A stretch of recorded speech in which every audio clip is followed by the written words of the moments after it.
Assalamualaikum anak-anak.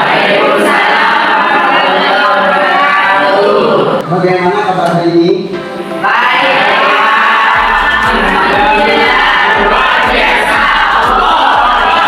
Baik, sebelum kita memulai materi, terlebih dahulu agar pembelajaran kita itu mendatangkan barokah, pengetahuan dan keterampilan. Sebelum itu kita berdoa dulu dan dilanjutkan dengan pembacaan ayat Al-Fatihah. Berdoa dimulai. Bismillahirrahmanirrahim. Billahi rabban wa bil islami dina wa bi Muhammadin nabiyyan wa rasulan. Rabbi zidna ilman warzuqna fahman. Amin. Rabbana la ilma lana illa ma 'allamtana innaka antas sami'ul 'alim. Dilanjutkan dengan bacaan teks Pancasila dipimpin oleh ketua kelasnya. Silakan. Pancasila, Tuhan yang Maha Esa. Ketuhanan yang Maha Esa. Dua, kemanusiaan yang adil dan beradab. Kemanusiaan yang persatuan Indonesia. Empat, Empat, kerakyatan yang dipimpin oleh hikmah, kerakyatan yang dipimpin oleh hikmah, kebijaksanaan dalam permusyawaratan perwakilan. kebijaksanaan dalam permusyawaratan perwakilan. Lima, keadilan sosial bagi seluruh rakyat Indonesia. Oke, terima kasih. Selanjutnya Bapak absen dulu, barangkali ada yang hadir.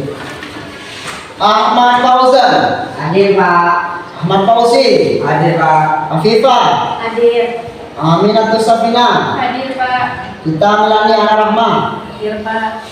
Dian Astuti. Hadir. Ekawati. Hadir. Komimah. Hadir Pak. Ivan Ari Sandi. Khotimatus Saada. Hadir Pak. Miftahul Arifin. Hadir. Mustada. Hadir. Nia Rahmawati. Hadir. Nuraini. Hadir. Samsul Anam. Hadir. Sofiana Safara. Hadir. Tia Anggrini. Hadir. Supriyadi. Hadir Pak. Alhamdulillah ya, di pagi ini tidak ada yang tidak hadir semua, dan alhamdulillah kita diberi kesehatan oleh Allah Subhanahu wa taala. Patut kita syukuri. Selanjutnya, sebelum Bapak memasuki materi yang akan kita pelajari di pagi menjelang siang ini, saya akan review pembelajaran yang kemarin. Kira-kira tentang apa anak-anak pembelajaran minggu yang kemarin? Tentang Munafik. Mungkin ada salah satu yang terangkan. Mungkin di kelompok ini ada yang tahu tentang definisi munafik? Bagaimana gambaran munafik? Itu perkataan yang tidak sesuai dengan perbuatannya. Nah, berarti semua perkataan yang tidak sesuai dengan perbuatannya, realita di dalamnya, itu termasuk orang munafik. Dan munafik itu termasuk akhlak tercela. Akhlak tercela yang tidak disenangi oleh Allah Subhanahu wa taala dan juga masyarakat. Terus setelah definisi itu ada ciri-ciri. Coba ada berapa ciri-cirinya? ada tiga. Nah, yang pertama ciri-cirinya apa? Jika dia berkata dia berbohong. Jika dia berkata dia berbohong. Jadi selalu berbohong. Jangan biasakan diri kita itu untuk berbicara berbohong yang tidak sesuai dengan pembicaraannya. Yang kedua,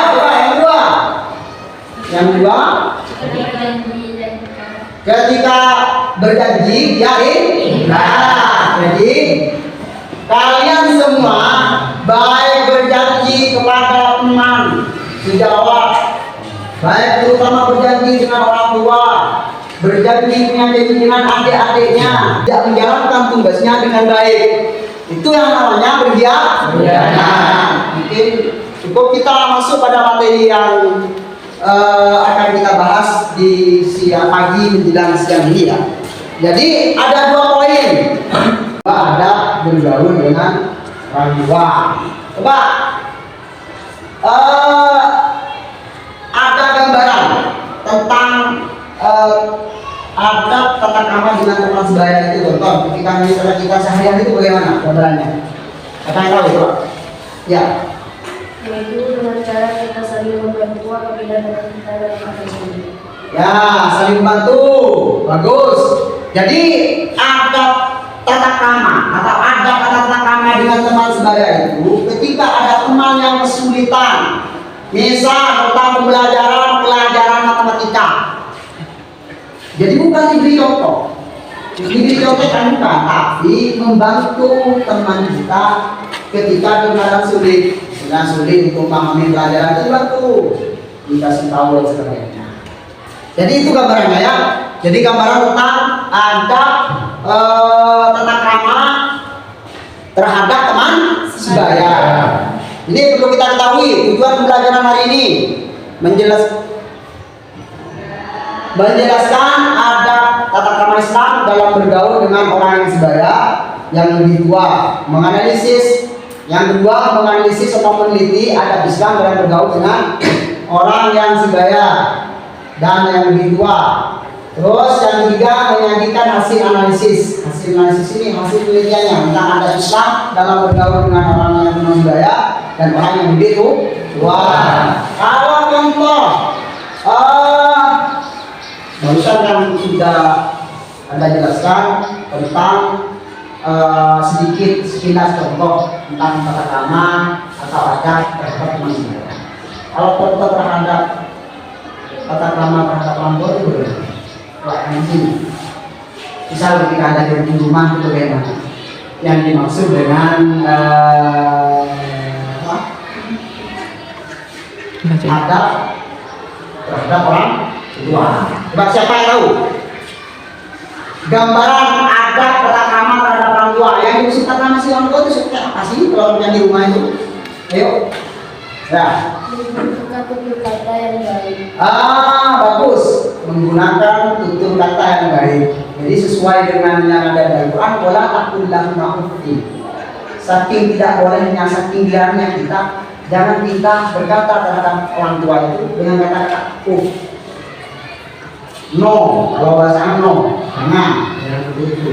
Jadi kita itu bentuk contoh perilaku kita, tata krama kita terhadap orang tua harus bertutur kata yang sopan. Wa qul lahum qawlan karima. Katakanlah kepada orang tua itu qawlan karima dengan ucapan yang memahami, dengan ucapan yang isinya itu menghormati. Itulah bentuk tata krama kita terhadap orang tua. Selanjutnya kita masuk pada materi.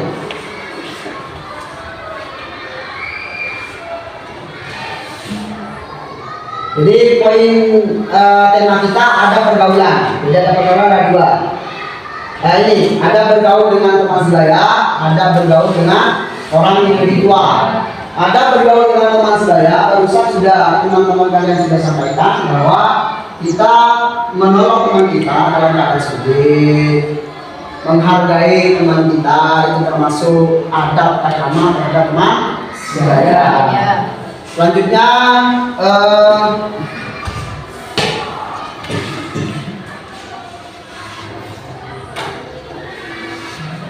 ini pengertian teman sebaya.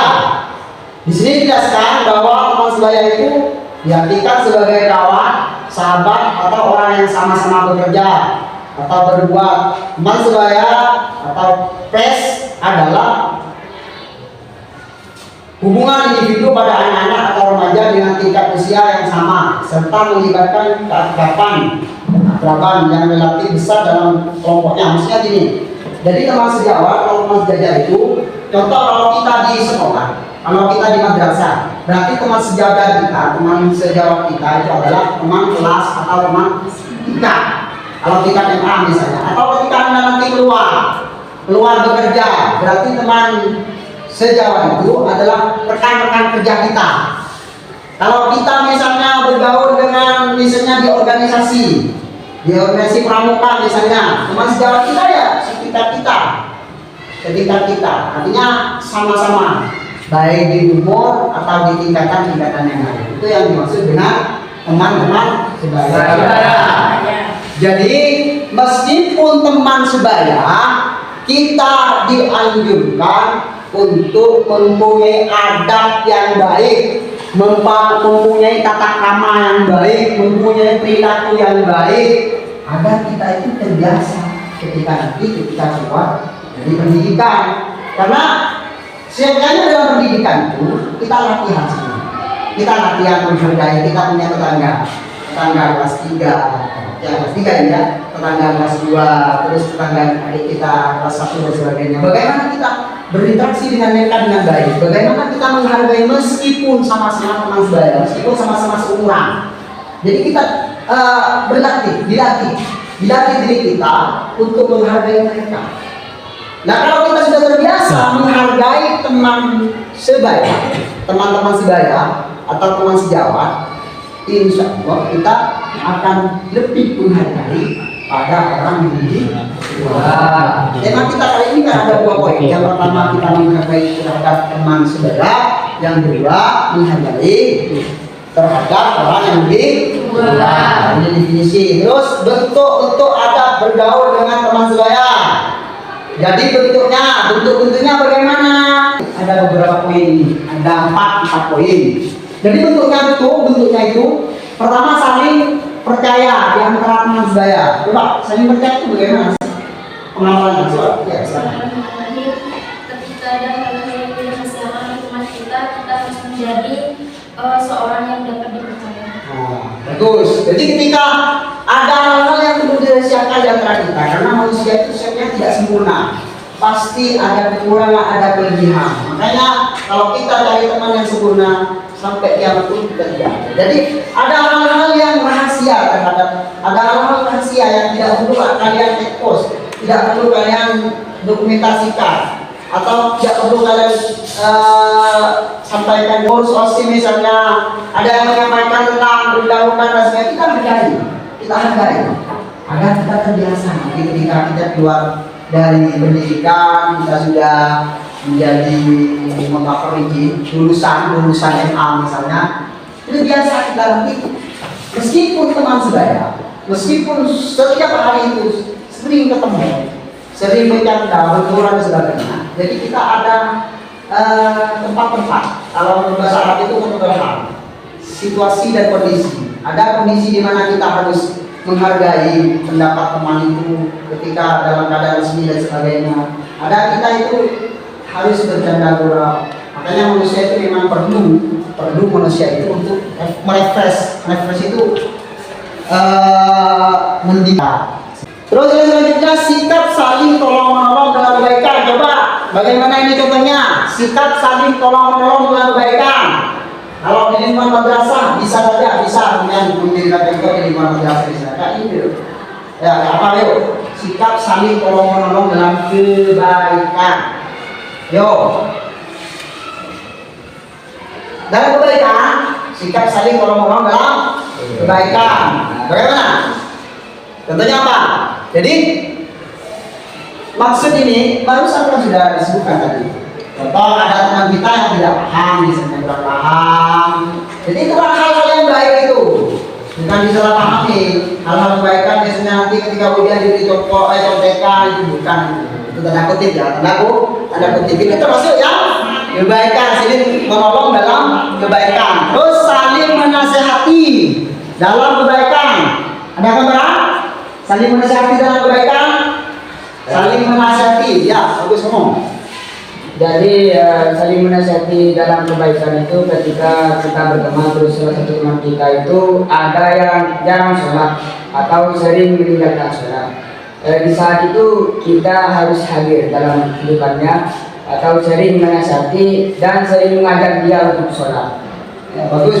Jadi kan itu ada teman kita yang gila, misalnya jarang sholat, sudah Jumat saja satu minggu tidak melaksanakan Jumat. Jadi kita hadir sebagai teman yang baik, sebagai bentuk bentuk prihatin kita atau bentuk rasa sayang kita terhadap mereka. Berarti kita harus memperbaiki mereka, harus memberi nasihat yang baik. Selanjutnya,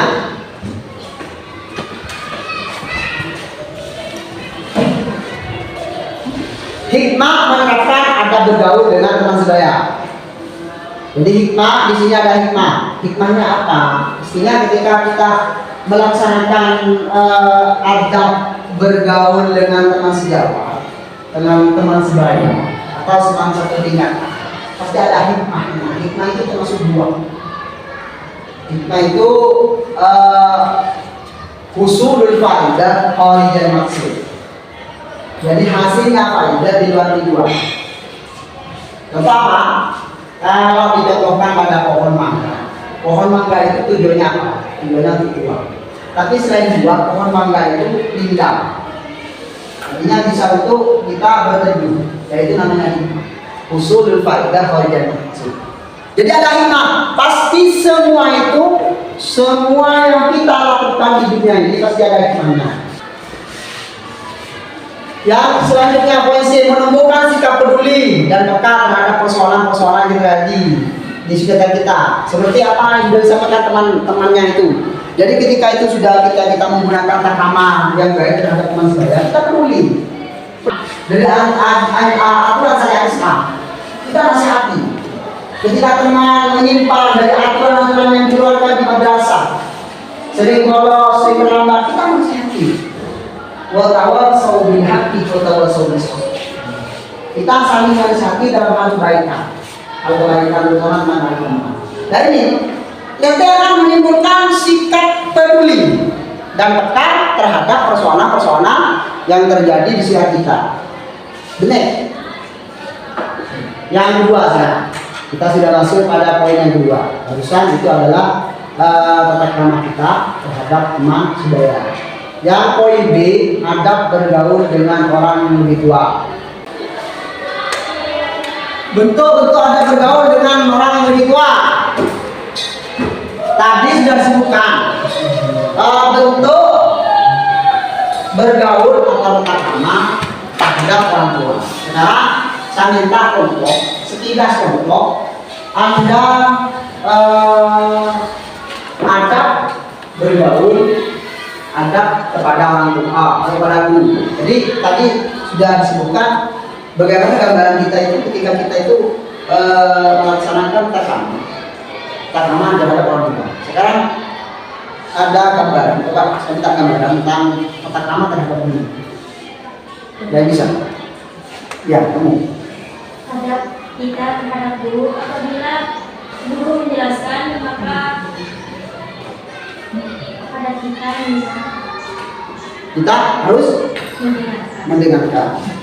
Jadi salah satu bentuk adab kita terhadap guru, ketika guru menjelaskan kita mendengar. Yang lain lagi, kamu ada? Ketika guru memberi kita tugas atau pekerjaan, kita itu harus mengerjakannya tanpa harus mengeluh.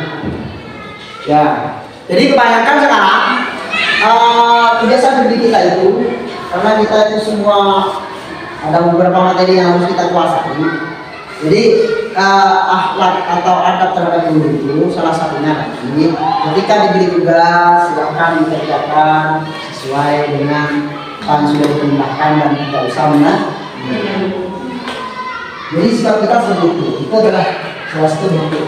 Terus yang ketiga, adab kepada orang tua yang lebih tua, bukan orang tua kandung. Yang pertama itu terhadap orang tua kandung. Yang ini yang ketiga itu poin yang ketiga. Jadi adab agama terhadap orang yang lebih tua. Kalau yang lebih tua di sini lebih umum, baik kakak, baik paman atau teman kita yang kenal di luar atau kelas kita dan sebagainya. Kalau yang ini khusus kepada kedua orang tua, ya, ayah dari ibu. Jadi ada 3 poin.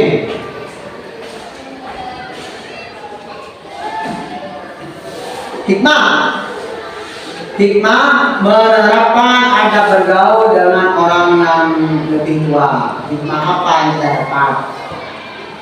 Faedah apa yang kita dapat ketika kita itu menerapkan tata krama bergaul dengan orang yang lebih tua?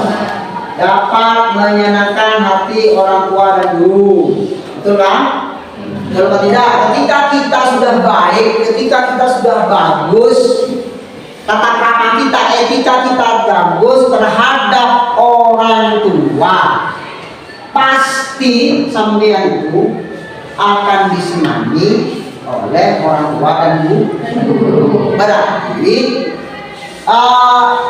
pelajaran akidah atau akhlak yang disampaikan terhadap kalian itu berhasil ketika kalian dilihat, ketika ada bergabung dengan masyarakat, ketika ada acara sampean menggunakan tata krama yang baik, itu pasti orang tua kalian itu bahagia, orang tua kalian itu bahagia, guru kalian pasti bahagia. Berarti tidak sia-sia yang sudah diberi pelajaran tentang Terus yang poin B, mendapatkan pahala dan derajat yang mulia di sisi Allah, terutama ada kepada orang tua dan guru. Jadi ini jelas ketika kita sudah menghormati orang tua, menghormati guru, nanti akan disampaikan oleh orang tua dan guru itu demi kebaikan kita semua, walaupun kesannya kalau ke kita itu kayaknya sulit, ya kayak seperti tadi banyak mengeluh dan sebagainya, sudah tugas satunya belum selesai, tugas tadi dan sebagainya. Nah itu walaupun seperti itu sebenarnya kan ingin mengasah kita semua, makanya kerjakan sesuai dengan kemampuan kita, kerjakan sesuai dengan arahan dari para guru itu. Ini adalah hikmah dalam menerapkan ada bergaul dengan orang yang tua. Sekian, semoga bermanfaat. Sekarang saya tutup kelompok. Yang paling ini kelompok 1, yang ini kelompok 2, yang ini kelompok 3. Sebentar lagi saya akan putarkan sedikit film animasi. Anda gambarkan bagaimana yang ada di sana. Terus nanti presentasikan.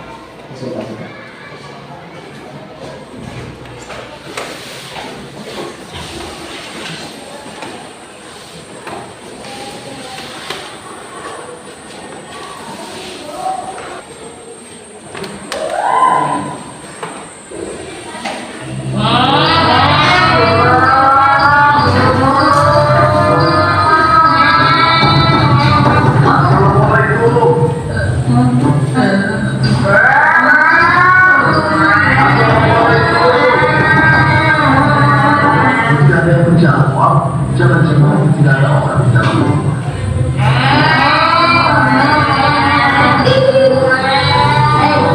Dia mendengar ada yang berbicara. Sebenarnya aku mendengar ya. Oh begitu, oke deh. Assalamualaikum. Waalaikumsalam.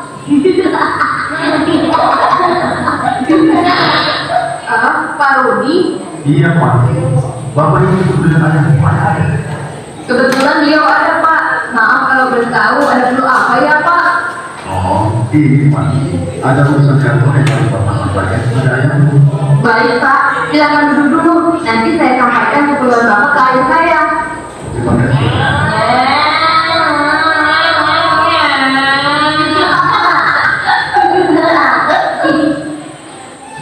Ayah, ada Pak Rudi mau bertemu. Katanya urusan kantor ya.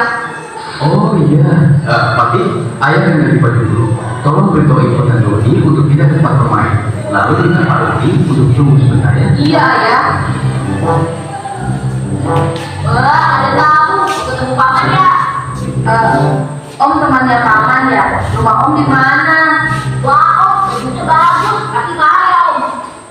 Dodi, Ibu, ayo masuk. Jangan ke Pak Rudi. Ayo. Maafkan mereka ya Pak Rudi. Namanya juga anak. Apa ada yang bisa saya bantu? Aduh, kalian ini bagaimana sih? Menerima tamu itu kan ada adabnya. Kalian tahu tidak?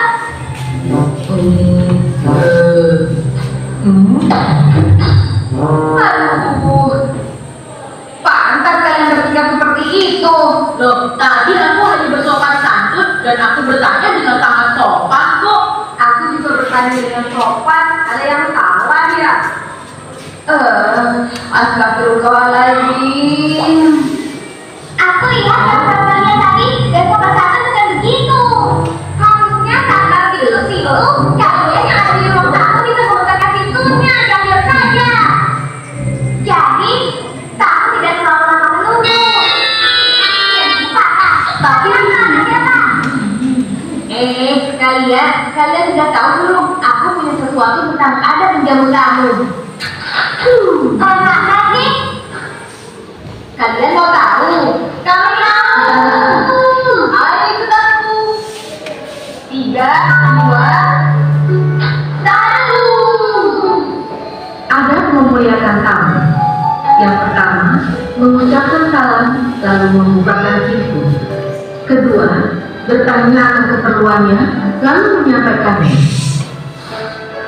Ketiga, mempersiapkan ruang tamu dan menutup aurat serta berpakaian dengan baik.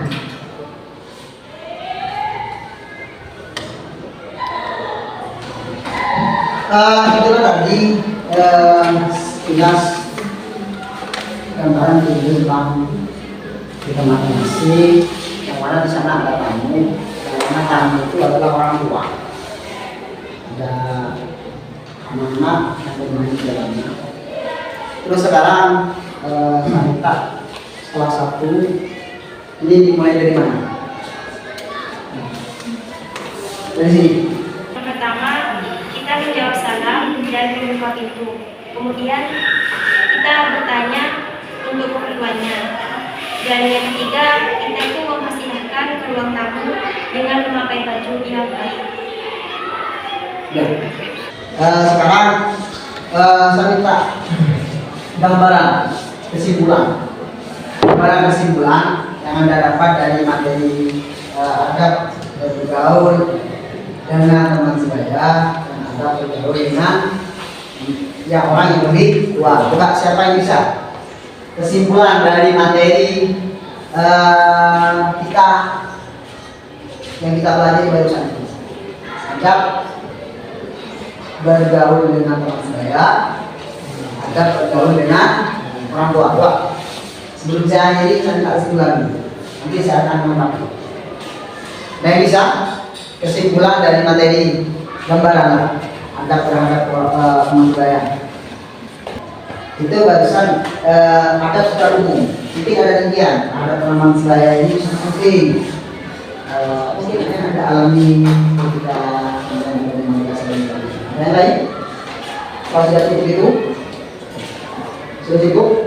Kalau sudah cukup, ya kita saya tambahkan saja. Betul, memang kita sebagai makhluk sosial yang ada di muka bumi, bertetangga, dan kita manusia untuk orang lain, jadi kita harus menggunakan adab, etika yang baik agar kita tetap disenangi oleh masyarakat dan tentunya sepenuhnya lagi disenangi oleh Allah Subhanahu wa Ta'ala. Jadi mungkin ini materi kita kali ini. Kita lakukan nanti di pertemuan berikutnya.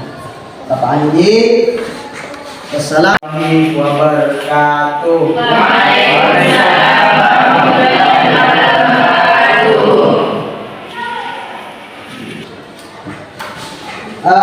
Ya, jangan lupa berdoa dulu. Ya Rabbi